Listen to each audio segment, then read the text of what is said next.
এটা তো আমার বন্ধু শিমুলেরই মানি ব্যাগ। ঠিক আছে, তাহলে আপনি যান, আমি মানি ব্যাগটা শিমুলের কাছে পৌঁছে দেবো। আরে হ্যাঁ এটাই তো। আরে এই রিকশাওয়ালা কই? এই এদিকে আয়, মোবাইল দে আমার। এই যে আপনার মোবাইল। ঠিক আছে তো ভাই? আমার টাকা কই? টাকা দাও। টাকা তো ভাই নেই। টাকা পাবো না মানে? মোবাইল আর টাকা তো তোমার রিকশা থেকে গেছে, টাকা দাও আমার। টাকা তো ভাই ছিল না ভাই। শুধু মোবাইল পাইছো না? ফাইজলামি করো, টাকা খাইয়া দাও দান্দা। তখন মতো ছোট লোক ফকির নিয়ে আমার চিনা আছে। টাইম মতো আইসে থেকে মোবাইলটা পাইছি না, তুই তো এতক্ষণে মোবাইল হাওয়া যেতি না ভাই। আমার 1 লাখ টাকা মেরে দিবি চিন্তা ভাবনা করতেছ? সত্যি ভাই টাকা পয়সা পাইনি। এবারে এই ফাইজলামি করছ, দে টাকা দে। না ভাই সত্যি বল। এবারে এই ভালোভাবে কইতেছি, কানে যাইতেছে না? হ্যালো, হ্যাঁ বন্ধু, কই তুই? আমি তো জমিদার বাড়ির সামনে। আচ্ছা ঠিক আছে বন্ধু, থাক তুই, আমি আসতাছি। আচ্ছা আয়, এই টাকা দে। না ভাই শুধু মোবাইলটাই পাইছি। আমার টাকা দে কইতেছি। বিশ্বাস করেন ভাই। দিবি না? এবারে এই টাকা দে, টাকা দে আমার, টাকা দে, টাকা দে আমার। ভাই আমি গরিব মানুষ ভাই, আমারে বিশ্বাস করেন ভাই। আপনি রিক্সা থেকে নামার পরে আরে কি হলো? ভাই গাড়ি চাকা লিক হয়ে গেছে, একটু আইটা যান ভাই। আরে কি কও? হ ভাই দেখেন। তাই তো? আচ্ছা এই তোমার ভাড়া ধরো।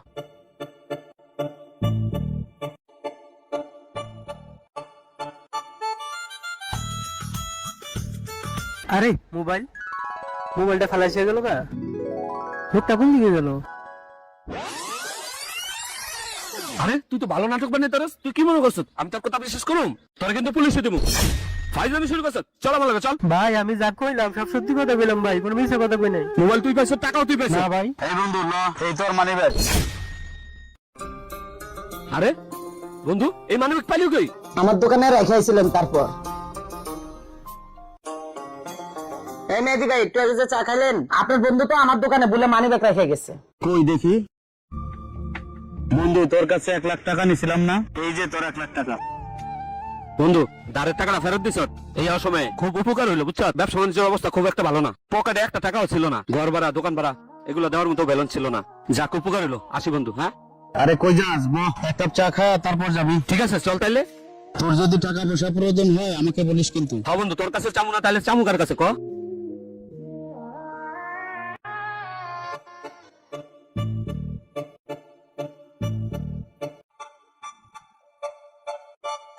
চাটা ভালোই না রে? ঠিক বলছিস বন্ধু, চাটা অনেক মজাদার, সাথে বিস্কিট নে। না রে বন্ধু, বিল তাহলে আমি দিয়ে দিই নাকি?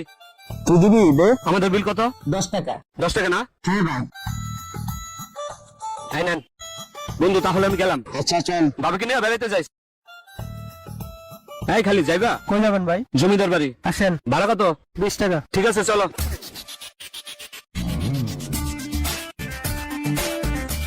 এটা তো আমার বন্ধু শিমুলেরই মানি ব্যাগ। ঠিক আছে, তাহলে আপনি যান, আমি মানি ব্যাগটা শিমুলের কাছে পৌঁছে দেবো।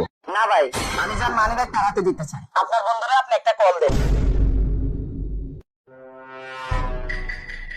হ্যাঁ বন্ধু, কই তুই? বন্ধু আমি তো জমিদার বাড়ির সামনে। আচ্ছা ঠিক আছে বন্ধু, থাক তুই, আমি আইতাছি। মুন্নিয়া পা, চলো। মেহেদি ভাই, আপনি কোনো কিছু মনে করেন না আবার। আরে না, সমস্যা নেই, আসেন। সবকিছুই তো শুনলেন শিমুল ভাই। খুব উপকার করলেন আপা। বন্ধু তোরেও ধন্যবাদ, তুই খালি আমার উপকার করস। ঠিক আছে চল যাই। হ্যাঁ শিমুল ভাই দাঁড়ান। কিছু বলবেন মুন্নি আপা? আপনার ভিতরে কোনো কৃতজ্ঞতা নাই। ওনার সাথে আপনি অনেক বড় অন্যায় করছেন ভাই। আসল কথা কি, আমি জানতাম না টাকা এই লোকটা নিছে নাকি। না বুঝা ভুলে এই লোকটার অপমান করে ফেলাইছি। আসলে তখন যদি বুঝতাম তাহলে তো এরকম করতাম না। ভাই সরি, দুঃখিত, ভুল হয়ে গেছে। হ্যাঁ আচ্ছা ভাই সমস্যা নাই, আমরা গরিব মানুষ তো, মাপ চাইলেই কি না চাইলেই কি। ঠিক আছে ভাই, সমস্যা নাই, জানতাইলে ভাই। সত্য মিথ্যার যাচাই না করে কাউকে দোষী বলা, এটা কিন্তু মস্ত বড় একটা অন্যায়। ভিডিওটি ভালো লাগলে একটি শেয়ার দিয়ে যাবেন।